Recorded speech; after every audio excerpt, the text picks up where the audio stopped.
క్రాంతి న్యూస్కు స్వాగతం. కమ్యూనిస్ట్ విప్లవోద్యమ నాయకులు, రైతాంగ పోరాట యోధుడు, అమరజీవి కామ్రేడ్ ద్వారం వెంకారెడ్డి 17వ వర్ధంతి కార్యక్రమం ఈరోజు కొత్తపట్నంలో ఏఐఆర్డబ్ల్యూఓ రాష్ట్ర కార్యదర్శి సుజాత ఆధ్వర్యంలో జరిగింది. కామ్రేడ్ వెంకారెడ్డి చిత్రపటానికి ఆయన సహచరులు గునుముని వీర్రాఘవులు, గంపాల వెంకటేశ్వర్లు పూలమాల వేసి నివాళి ఘనంగా అర్పించారు.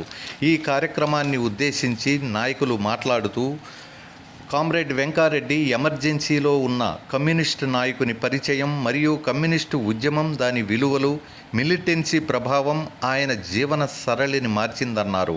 మార్క్సిజం, లెనినిజం, మావో ఆలోచన విధానం వెలుగులో విప్లవ కమ్యూనిస్టు పార్టీ సభ్యునిగా అభివృద్ధి చెందారన్నారు. ఈ ప్రాంతంలోని ఫారెస్టు భూమిని పేదలకు చెందాలని పోరాడి సాధించారన్నారు.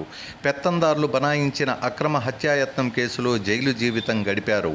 మండలంలోని అనేక గ్రామాలలో పేదలను ఐక్యం చేసి గుడిసెలు వేయించడంలో, దేవాదాయ, బంజరు, ఉప్పుకొటారు భూముల పోరాటాలలో కామ్రేడ్ వెంకారెడ్డి పీడిత ప్రజల పక్షాన నిలబడి ఆ భూములు పీడిత ప్రజలకు దక్కే వరకు పోరాడారు.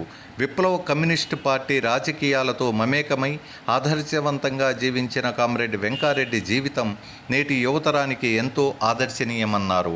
ఈ కార్యక్రమంలో కామ్రేడ్ కోమట్ల రమాదేవి, ద్వారం సాత్విక్, గాలి శ్రీదేవి, సుజాత, సీత,